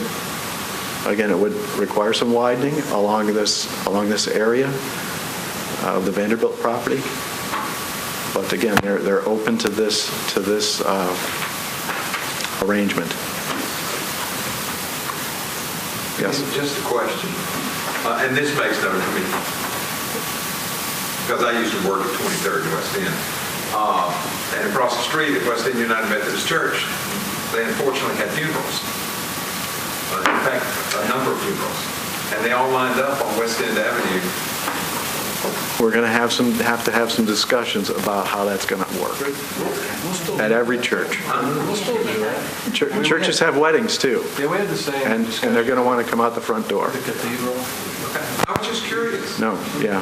We haven't got that approved yet either, but I mean, and that's management of the system. I mean, churches, we're going to get in, our city's going to become more and more congested, but we're still going to have weddings and funerals, and we'll just have to manage those things.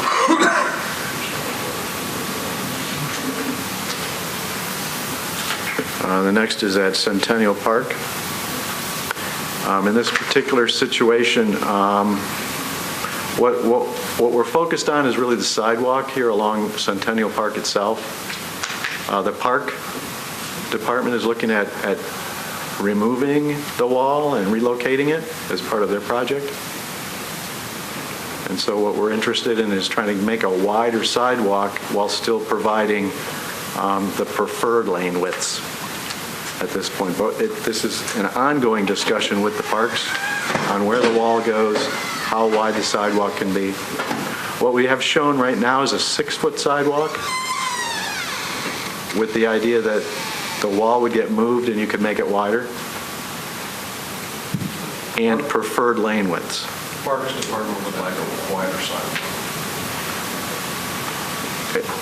If we can't widen the sidewalk, again, we could take these lanes down to the minimums and put that width back to the sidewalk.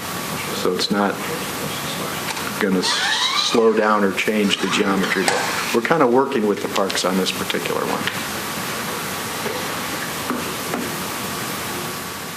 So they would all be 10-foot wide lanes If we cannot move the wall, you can see the ones that are 11s would become 10s, the 12s would be 11. Would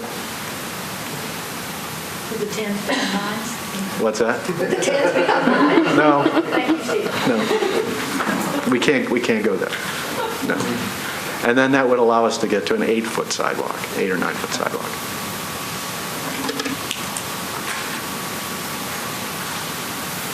I don't know if any questions? Any questions for Steve about about some of the things that are going on in Midtown? Any other questions in general? Back to process, you all keep mentioning, talking about dealing with Public Works, and then, of course, you have the MTA. Is there a pecking order? I mean, who trumps who? Public Works or MTA? I'm sorry. What?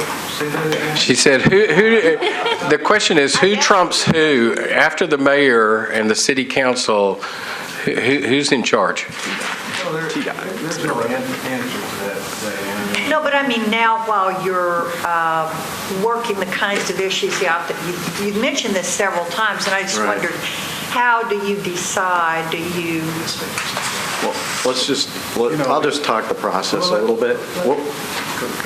Let me answer first. I mean, we talk a lot about MTA and Public Works, but it's much broader than that. I mean, we have to work with stormwater and metro water and ADA and TDOT, Federal Highway.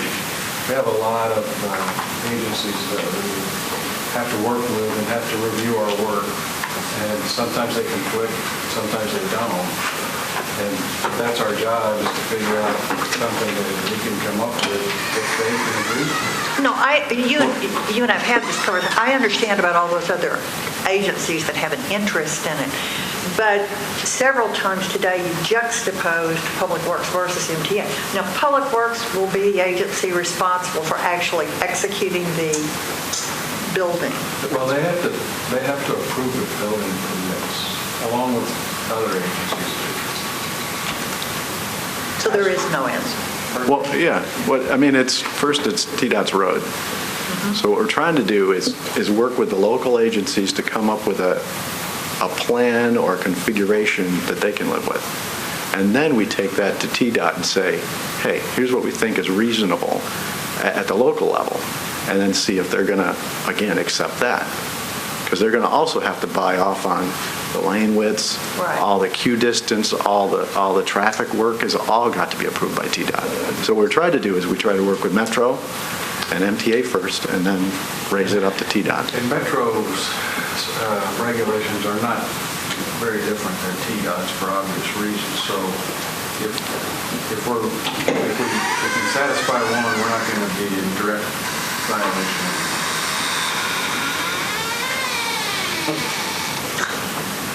Any other comments? Steve, one last thing. It appears just from looking at the aerial, it gives the impression that there are 3 through lanes of traffic going each way here in the photo, but only 2 in the proposed design. And if that's wrong, these are 2 bus lanes.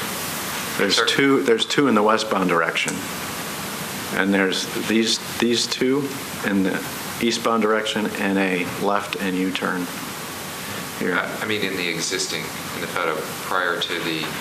So in today's condition, Mark, it feels like there are 3 through lanes in each direction, and this looks like the. I think there may be. I'll confirm that, but assuming that the traffic analysis will answer whether or not that's a problem. Correct. Okay. We're working on queue lengths now and making sure that the traffic analysis matches the design, and then we'll have signal operation information for you to understand how well it works. So we're getting to 2 o'clock. We've had, I think, an extremely productive meeting. I think that items that are out there to bring forward are the issue that Minna raised about public comment, how it's being gathered, make sure that we're aware of that.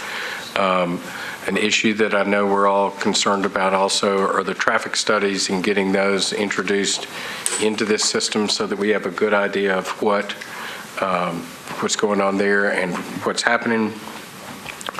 We've got a variety of questions that were raised about the downtown route. Our hope is, or my hope, is that you can come back at our next meeting with answers to a number of those questions, and if not, an understanding of the trade-offs that are going to be made so that as we talk about resolving our comments about the route, we'll be able to discuss those trade-offs. We will have further commentary or questions now that the committee has it about the Midtown route.